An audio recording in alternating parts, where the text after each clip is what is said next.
여러분 이제 왕의 교훈 시리즈가 거의 막바지에 다다랐는데요. 교회 가족분들 중에 가끔씩 병원에 입원하시든지 또 치료받으러 방문하시는 경우들이 있고 그런 병원에 가서 함께 기도하는 상황들이 있는데요. 모든 병원이 다 그런 거 아니지만 꽤 규모 있는 병원에 가보면 입구에 아너클럽 또 병원을 위해서 애써주신 분들의 이름이 장식되어 있는 경우를 볼 때가 있습니다. 로비 한쪽 벽에 이 병원이 세워지는데 애쓴 분들의 이름을 이렇게 담아 놓은 거지요. 그레이드를 나눠서 이렇게 그룹별로 이름을 담아 놓았는데 저기에 이름을 올려놓은 사람들 나름 참 명예롭겠다 그런 생각을 할 때가 있습니다. 여러분 누군가 알아주고 누군가에게 칭찬을 받는다는 것은 중요한 일일 수 있지요. 성경을 보면 남유다에 대해서도 두 가지의 칭찬이 있는 것을 확인하는데 남유다의 왕들이 여러 명이 있었거든요. 근데 저들을 바라보면서 성경이 크게 두 가지의 칭찬을 해요. 하나는 그가 여호와 앞에서 정직히 행하였다는 말의 평가이고 또 하나는 저들이 다윗의 길로 행하였다는 평가입니다. 이 두 가지의 기준으로 왕들을 평가하고 또 저들을 높이고 칭찬하는 거죠. 여러분 남유다에 여러 왕들이 있었는데 이 20명의 왕들 중에 정직하게 행하였다는 평가만 받아도 상당히 괜찮은 왕이다라고 말씀드릴 수 있어요. 20명의 왕 중에 몇 명의 왕이 이런 평가를 받았을까요? 네. 반 정도 되면 딱 좋을 것 같은데 반이 채 안 되고요. 8명의 왕이 그런 평가를 받았습니다. 아사가 그랬고요. 여호사밧, 요아스, 아마샤, 오시야, 요담, 그리고 히스기야, 그리고 오늘 만나는 요시야, 이렇게 8명이 하나님 앞에서 정직하게 행하였다는 평가를 받은 왕이라는 거지요. 그러니까 이 8명은 우수상이라고 말씀드릴 수 있어요. 근데 그 중에서도 다윗의 길로 행하였다는 평가를 받는 세 사람이 있습니다. 최우수인 거지요. 누구일까요? 여호사밧이 그렇고요.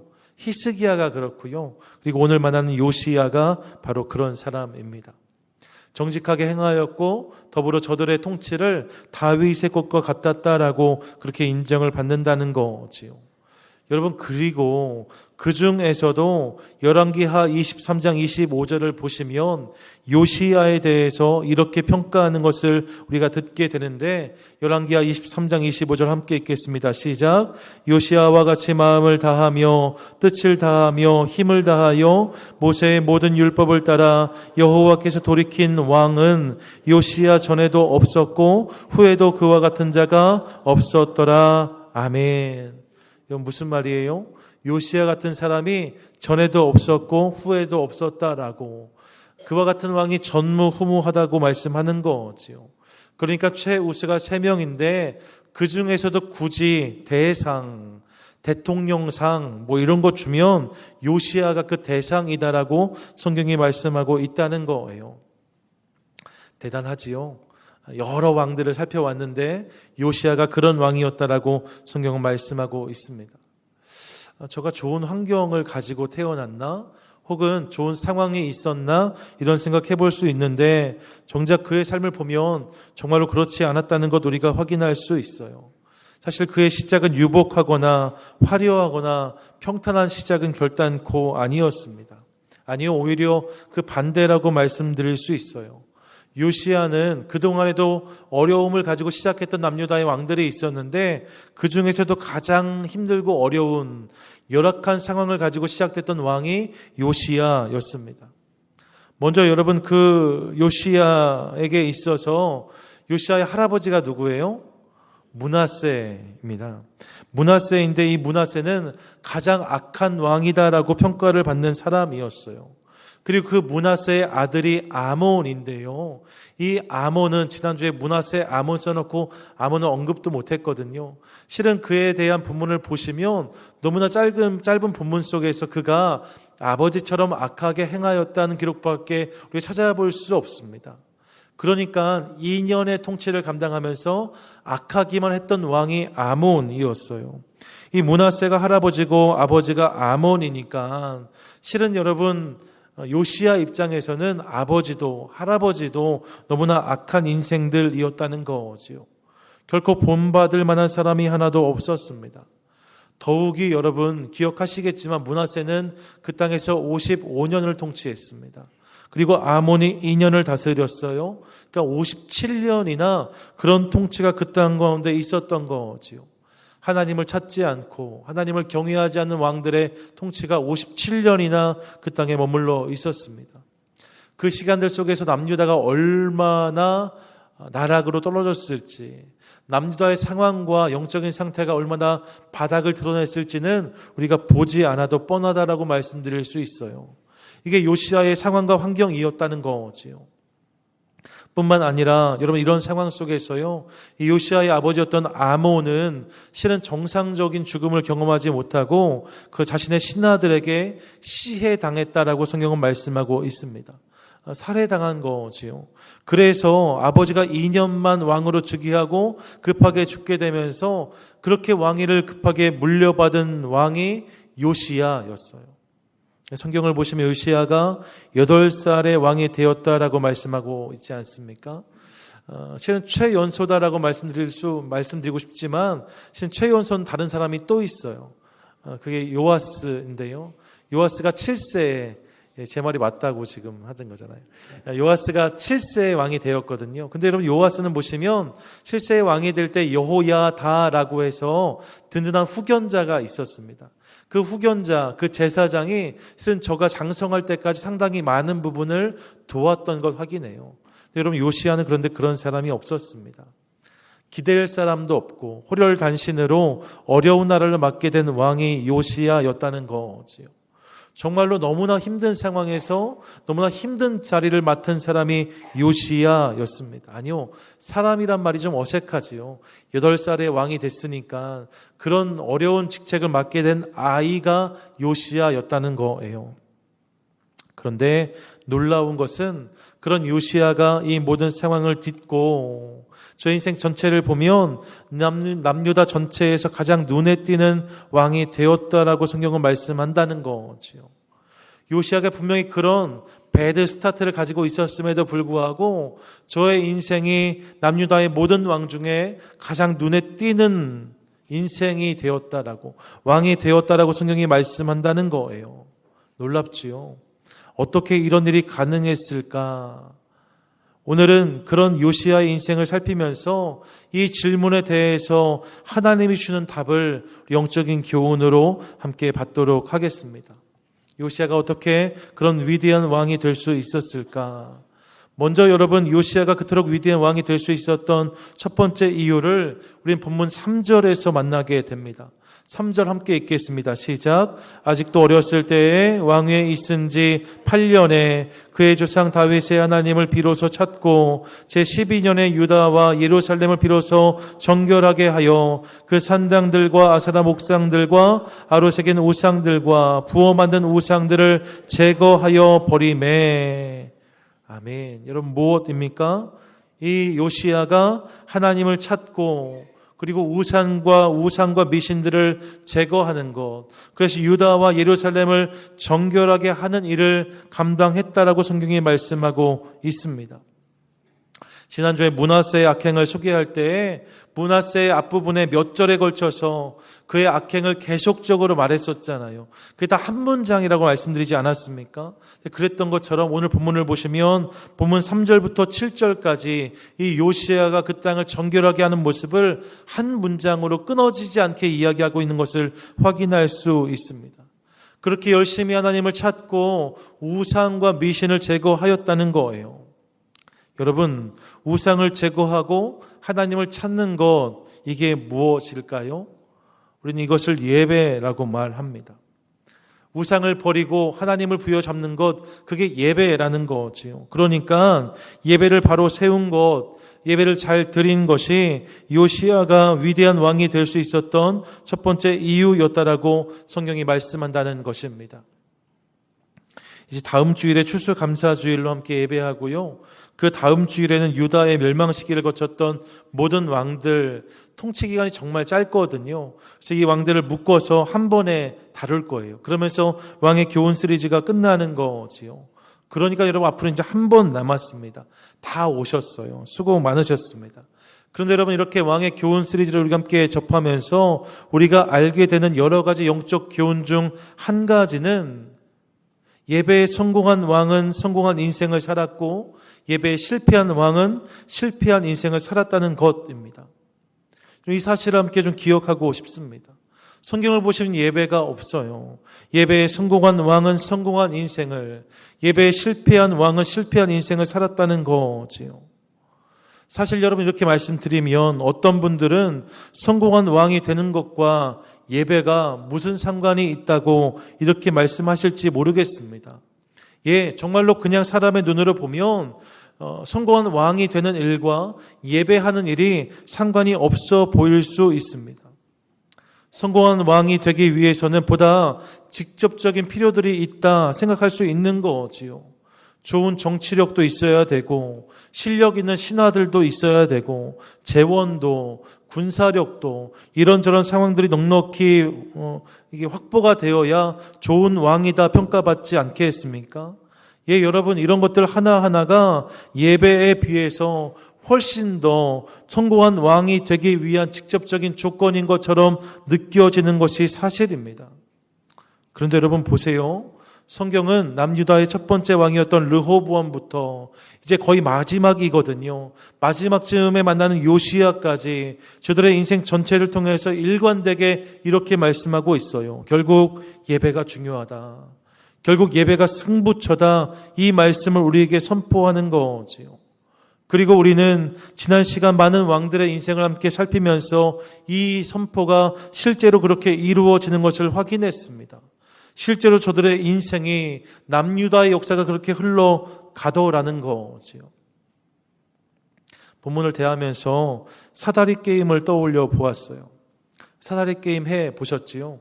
줄을 이렇게 긋고 가로줄을 이렇게 아무렇게나 쳐서 가운데를 접어서 하나씩 선택하면 이제 결과로 이어지는 것. 그래서 그 줄을 이어갈 때 그냥 이어가면 재미가 없고 어떻게 하세요?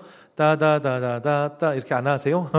네, 이렇게 하면서 효과음을 내서 어디로 이어지나를 보는 거, 이게 사다리 게임이에요. 그런데 여러분 재미있는 것은요, 전혀 상관없는 줄을 붙잡은 것 같은데 그래서 가위바위보 가장 마지막에 뽑혀서 내가 선택하지 못할 번호를 선택했는데 그 결과가 아주 좋은 것이 되는 경우도 있고, 때로는 이것은 분명할 것이다라고 붙잡았는데 그 결과가 꽝으로 이어지는 경우도 있다는 거예요. 사다리 게임이 그런 거 아닙니까? 여러분 내가 붙잡은 것과 결과가 직접적인 연관이 없어 보여요. 우리 인생도 마찬가지일 수 있겠다는 생각을 해 보았습니다. 세상을 살다 보면 원인과 결과가 명확하지 않은 경우를 만날 때가 있어요. 여러분 저도 어린 목사지만 그래도 목회 현장에서 이제 전도사 때까지 하면 거의 15년, 17년, 8년 이렇게 목회했거든요. 여러분 보면 그런데 제가 놀라는 게 뭐냐면요. 아니 땐 굴뚝에 연기 날까 이런 속담 있잖아요. 근데 여러분 교회에서는 아니 땐 굴뚝에서 연기가 나요. 그런 일들이 있어요, 여러분. 까마귀가 날면 배가 떨어진다고 하잖아요. 근데 까마귀가 안 날랐는데, 아니요, 까마귀가 날랐는데 배가 안 떨어지는 경우도 확인할 때가 있습니다. 우리 삶의 모든 일이 다 그렇다는 것을 보게 돼요. 모든 일이 이렇게 아구가 딱딱 맞지 않아요. 내가 이걸 하면 저렇게 되겠지, 그렇게 생각하실 수 있지만 이 원인과 결과의 관계가 명확하지 않을 수 있다는 거지요. 우리 인생에서 벌어지는 모든 일들의 이 메커니즘을 전 다 설명할 수 없습니다. 중요한 것은 성경이 이렇게 말씀한다는 거예요. 상관이 없어 보이는 예배지만 그 예배를 붙잡으면 이 줄이 이렇게 저렇게 움직여서 결국 승리하는 인생으로 이어지더라는 거죠. 제가 이것을 어떻게 설명해야 될지 잘 모르겠어요. 사다리 게임 같은 거거든요. 하지만 성경은 분명히 말씀하고 있어요. 예배를 붙잡으면 우리 눈에는 이게 얽혀서 이게 어떻게 저기로 이렇게 느껴질 수 있지만 결국 수많은 인생들이 성공하는 인생, 승리하는 인생으로 서게 되더라 성경이 말씀한다는 것입니다. 그리고 성경은 이 일에 예배가 없다라고 우리에게 분명히 말씀하고 있어요. 그렇게 여러분, 여러 번 드린 말씀이지만 한 번 더 말씀드리고 싶어요. 그렇기에 우리가 붙잡아야 될 줄은 분명하지요. 그것이 무엇입니까? 그것이 전 예배라고 믿습니다. 여러분, 이 예배가 바로 설 때에 그 예배가 우리의 삶을 승리로 이끌고 그 예배가 우리의 가정을, 그 예배가 우리의 사업과 직장을, 그 예배가 우리 교회를 더욱더 든든히 세워준다는 것을 여러분 믿으시기 바랍니다.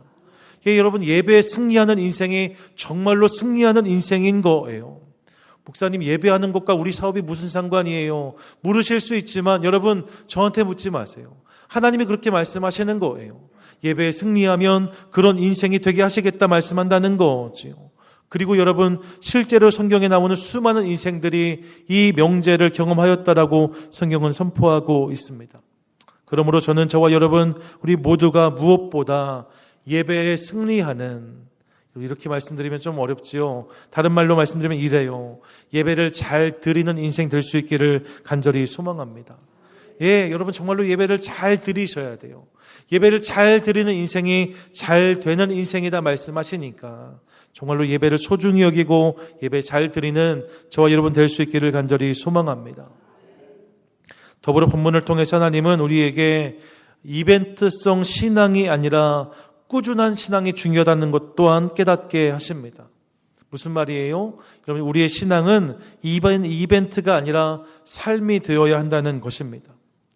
요시아의 행적을 기록할 때 성경을 보시면 1절에서 그가 8세의 왕이 되었다라고 기록하고 3절에 가보면 왕위에 있은 지 8년, 여러분 8살의 왕이 되었는데 왕위에 있은 지 8년이면 이제 몇 살이에요?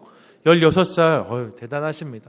16살이 되었을 때 하나님을 찾았고, 그리고 즉위한 지 12년, 이제 몇 살이지요? 20살입니다. 감사합니다. 20살이 되었을 때 유다와 예루살렘을 정결하게 하였다라고 기록하고 있습니다.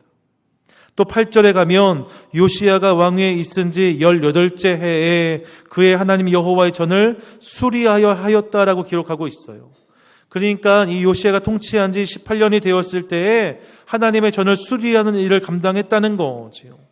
그런데 여러분, 이 8절의 본문을 보시면 이 18째 해라는 부분과 여호와의 전을 수리했다는 부분, 이 중간에 어떤 언급이 하나 있는데 본문을 보세요. 요시야가 왕위에 있은 지 18째 해에 그 땅과 성전을 정결하게 하기를 마치고 그의 하나님 여호와의 전을 수리하였다라고 본문이 말씀하고 있어요. 전을 수리했는데 어떻게 하고 수리했다고요? 앞에 있었던 일들, 그 땅과 성전을 정결하게 하기, 이 일을 마치고 하나님의 전을 수리하였다는 거지요. 또 여러분 20절에 가서 보시면 이 모든 일, 곧 요시야가 성전을 정돈하기를 마친 후에라고 기록되는 것을 우리가 확인할 수 있습니다. 결국 무엇이냐면요, 요시야의 인생을 보면 그에게 있어서 신앙의 결단과 모습이 계속 이어지더라는 거예요. 그냥 신앙의 역사들이 이벤트처럼 반짝하고 한동안 뜸했다가가 아니라 어떤 일을 주님께서 주시면 그 일을 잘 감당하다가 그 일이 마무리되면 이제 좀 쉬어야겠다가 아니라 다시 또 다른 일로 나아가고 그 일이 마무리되면 또 다른 사역을 감당하고 이렇게 꾸준히 하나님께 반응하는 인생을 우리가 보고 있는 거지요. 일상에서 여러분 끊어지지 않고 계속되는 것, 그것을 우리는 습관이라고 말합니다. 그리고 여러분 이 습관이 계속되면 그것이 삶이 됩니다. 요시야에게 있어서 신앙은 그런 것이었다는 거예요.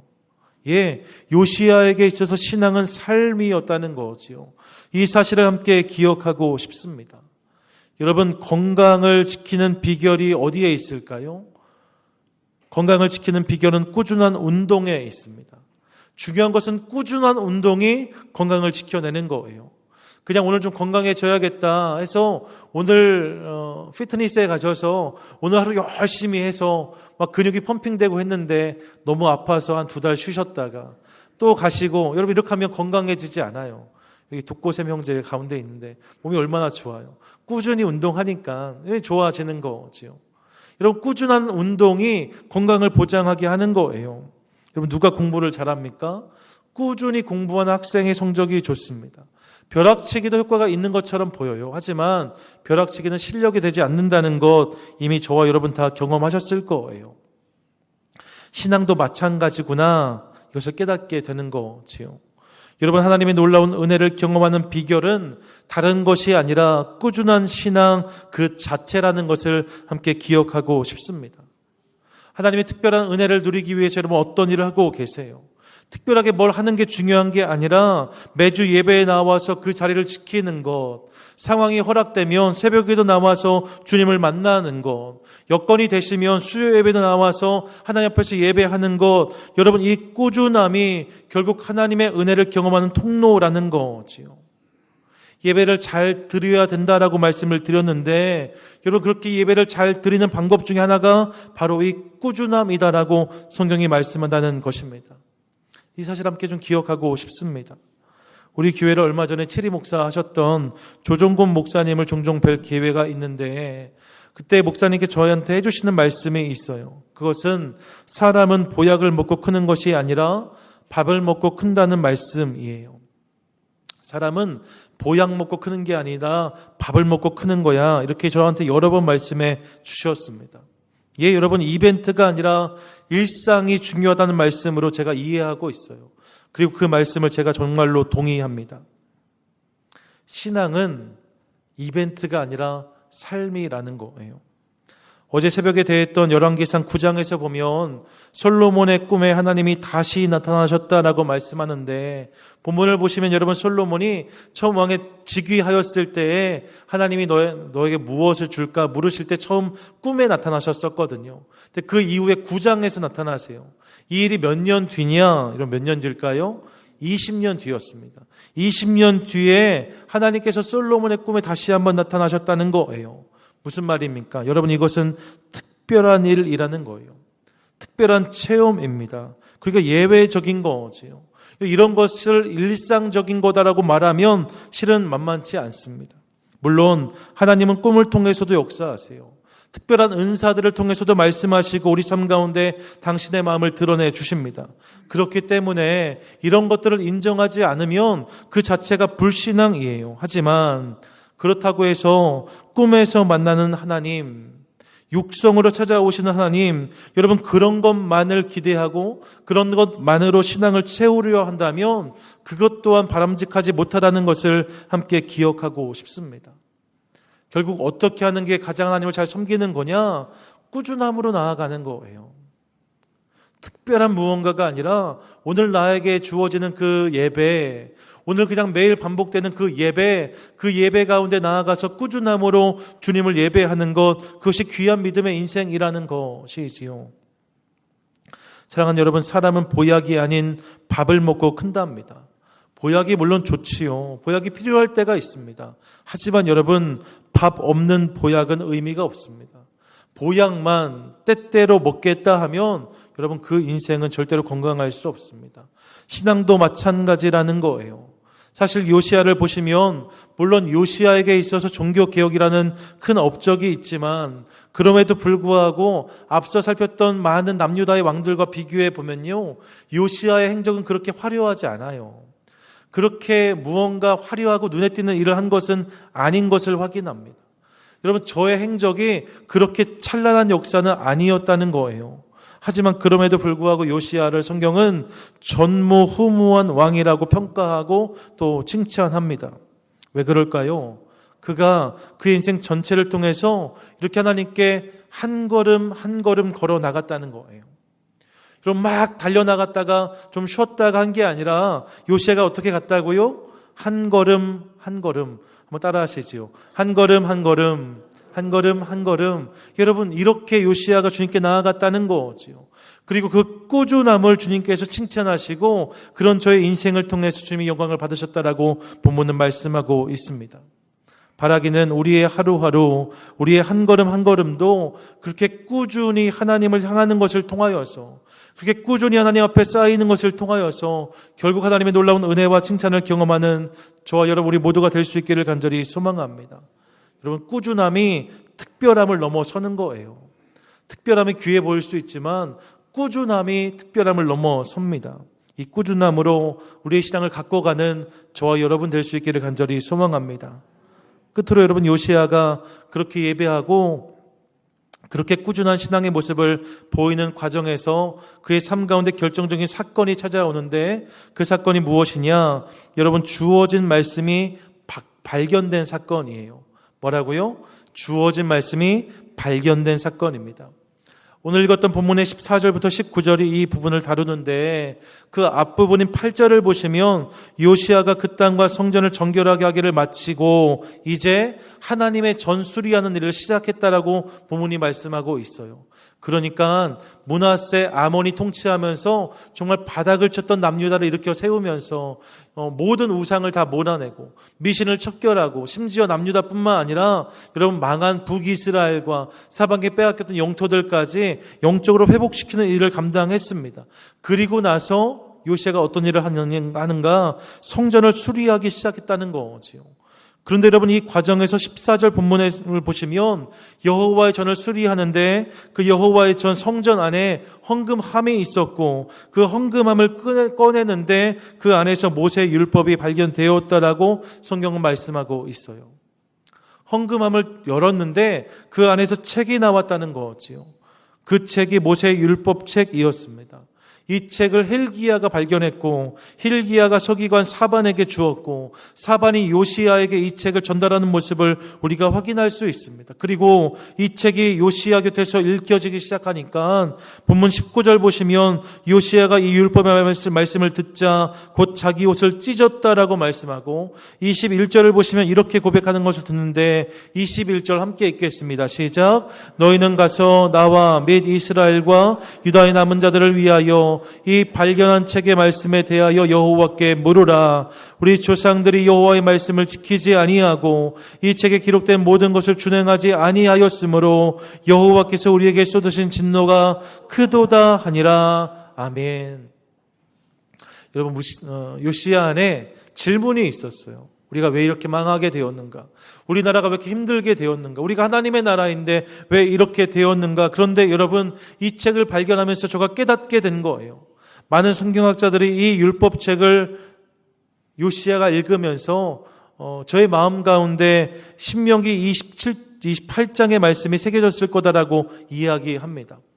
원래 이 말씀이 늘 성전에 있었던 건데, 실은요, 므낫세 요시야 시기에 성전이 유린당하면서 이 율법책이 숨겨졌다라고 우리가 흔히들 이야기하고 이제 발견됐는데, 그 본문이 아마도 신명기 28장이었을 거다라고 설명한다는 거예요. 신명기 28장이 어떤 말씀을 담고 있습니까? 신명기 28장을 보시면 이제 가나안에 들어가기 직전이었던 이스라엘 백성들에게 너희가 그 땅에 들어가면 그 땅에 들어간 모든 것이 끝나는 것이 아니라 그 약속의 땅에서 너희가 잘하면 나를 섬기면 복을 받게 될 것이다. 하지만 너희가 그 땅에서 약속의 땅임에도 불구하고, 내가 준 땅임에도 불구하고 그 땅에서 하나님을 청종하지 아니하면 화가 임할 것이다라는 하나님의 분명한 말씀이 선포되는 내용이 신명기 28장입니다. 그러니까 요시야가 이 말씀을 들으면서 깨닫게 된 거예요. 진작에 우리가 이 말씀을 새겼더라면, 진작에 이 말씀을 우리가 붙들었더라면 이런 오늘은 없었을 텐데 우리가 정말로 너무 몰랐구나. 그리고 여러분, 이 말씀을 온 백성에게 읽어주는 것으로 이제 남유다 전역에 영적인 대각성이 일어나는 것을 확인하게 됩니다. 왕이 옷을 찢고 모든 백성이 자복하면서 하나님께 돌이키겠다라고, 돌아가겠다라고 선포하는 모습을 확인할 수 있습니다. 이것이 우리가 흔히 말하는 요시야의 종교개혁입니다. 율법의 재발견이라고도 말해요. 여러분, 말씀이 다시 발견되면서 이런 놀라운 일들이 일어났다는 것이지요. 그런데 여러분, 이 장면에서 제가 주목하고 싶은 부분이 있습니다. 그것이 무엇이냐면, 이 말씀은 사실 이미 그들에게 주어졌던 말씀이었다는 거예요. 어떤 말씀이라고요? 주어졌던 말씀이었다고요. 어느 날 갑자기 어디서 떨어진 말씀이 아니었습니다. 이미 그들 가운데 있었던, 아니요, 더 정확히 표현하면 저들 가운데 있었지만 방치되었던 말씀이 이 말씀이었어요. 그런데 이 말씀을 다시 듣기 시작하고 그 말씀에 다시 귀를 기울이기 시작했을 때에 이런 놀라운 은혜가, 이런 놀라운 역사가 저들 가운데 부어졌다는 것이지요. 이런 본문을 보시면 누가 설교한 것이 아닙니다. 누군가 탁월한 해석을 내놓은 것이 아닙니다. 그냥 말씀을 읽었어요. 그런데 요시아와 남유다의 이런 놀라운 영적인 각성이 임했다라고 성경이 말씀하고 있다는 것이지요. 다시 한번 말씀드리지만 요시아와 유다에 임한 말씀은 새 것이 아니었습니다. 이미 주어진 말씀이었어요. 그런데 여러분, 그 말씀에 반응하기 시작하면서 저들이 놀라운 은혜를 경험했다라고 성경은 말씀하고 있다는 것이지요. 이 부분을 대하면서 혹시 제 안에도 이런 모습이 있지 않나 제 삶을 돌이켜 보았습니다. 혹시 하나님이 나에게 이미 주셨음에도 불구하고 내가 반응하지 못하고 있는, 이미 나에게 주셨음에도 불구하고 방치되고 있는 말씀은 있지 아니한가? 내가 어딘가 꽁꽁 숨겨두고 감추어 두어서 내 삶 가운데 작동되지 않고 있는 말씀은 없나? 제 삶을 돌아보게 된 거지요. 그러면서 하나님 새로운 은혜, 새로운 말씀이 아니라 이미 나에게 주신 말씀들 중에 내가 깨달아야 될 부분이 있다면, 내 삶이 반응해야 될 부분들이 있다면 하나님 그것을 깨닫게 해주십시오 기도했습니다. 여러분, 오늘 우리에게 필요한 것이 새로운 말씀이 아니라 주어진 말씀에 대한 반응과 순종일 수 있다는 사실을 함께 기억하고 싶습니다. 이것이 중요하다는 거예요. 우리 안에 이런 부분들이 있다면, 그래서 여러분 이미 말씀을 받았음에도 불구하고 내 삶 구석에 밀어두어서 전혀 작동하지 않고 전혀 워킹하지 않고 있는 말씀들이 있다면 그 말씀에 반응하는 저와 여러분 될 수 있기를 간절히 소망합니다. 새 말씀이 아니라 여러분 그 말씀, 이미 두신 말씀에 반응하기 시작할 때에 우리 삶 가운데 하나님의 역사는 임한다는 것입니다. 한국에서 어떤 목사님이 어떤 교회에 부임하셨는데 성도님들끼리 하도 싸우고 상처를 주어서 목사님이 그 교회를 보면서 너무 아픈 마음이 있었어요. 특별히 하나님 주신 말씀에 있어서 이 말씀 나누어야겠다. 그래서 한 주는 그 말씀을 다루었고 전했는데, 문제는요, 한번 그렇게 말씀을 전하고 나서 그 다음 주일이 되었는 똑같은 말씀을 또 전하시는 거예요. 그 다음 주가 된 똑같은 말씀을 또 전하시는 거예요. 4주째가 됐는데 토시도 하나 틀리지 않게 똑같은 말씀을 또 전하신 거지요. 교회에서 목사님 뭔가 이상한 것 같다 이런 생각들을 했습니다. 장로님들이 목사님 찾아가셔서 말씀했어요. 목사님 알고 계세요? 목사님 지금 똑같은 설교는 4주나 하신 거예요. 이렇게 말했다는 거지요. 그랬더니 그 목사님 뭐라고 대답하셨다고 해요? 여러분 듣고 계셨어요? 저는 못 들으시는 줄 알고. 4주나 똑같은 말씀이 선포되는데 여전히 그런 저들을 보면서 4주나 똑같은 설교를 하였다는 거지요. 그럼 걱정하지 마세요. 오렌지 중앙교회는 그렇지 않아요. 제가 매주 설교를 다르게 하고 있잖아요. 예, 여러분, 하지만 이 말씀 마음에 새기고 싶습니다. 여러분, 새롭고 특별한 말씀, 특별한 은혜가 아니라 이미 나에게 주신 말씀들, 이미 나에게 허락하신 하나님의 은혜, 이런 그것들이 깨달아지고 그것들이 내 삶 가운데서 워킹하고 내가 그것에 반응하기 시작할 때 우리 삶 가운데 주의 역사는 일어나게 될 줄로 믿습니다. 그때 새로운 각성과 회복은 임하게 된다는 거예요. 여기에 오늘 설교의 제목이 자리하는 거지요. 한번 따라 하시지요. 이미 나에게 두신 은혜를 발견하라. 우리 한 번 더요. 이미 나에게 두신 은혜를 발견하라. 예, 여러분 정말로 이미 우리에게 두신 은혜가 발견되는 귀한 믿음의 인생들 다 되실 수 있기를 간절히 소망합니다. 그 은혜가 발견되기 시작할 때 우리 삶은 감격이 되는 거예요. 그 은혜가 발견되기 시작할 때 우리 삶 가운데는 기쁨이 넘치는 거예요. 여러분 감사 제목 10가지 적으라고 말씀드렸더니 이제 이번 주에 어떻게 감사할까? 이번 주에 열심히 만들어서 감사 제목을 적으려고 하지 마세요. 이미 나에게 두신 감사의 제목들이 있습니다. 올 한 해 동안 힘들고 어려웠을지라도 하나님이 이미 우리에게 허락하신 감사의 이유와 제목들이 있어요. 그것들을 발견하는 그것이 중요하다는 거지요.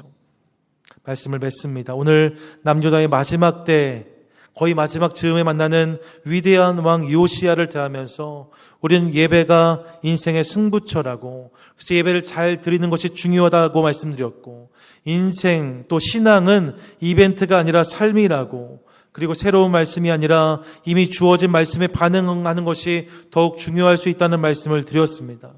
바라기는 이 말씀을 기억함으로, 이 말씀을 마음에 담음으로 그렇게 살아가는 우리 삶을 통해서 오늘날 요시야처럼 하나님께서 우리를 쓰시고 우리를 통해서 영광받으신 놀라운 역사를 경험하는 저와 여러분 되시기를 주님의 이름으로 간절히 축원드립니다.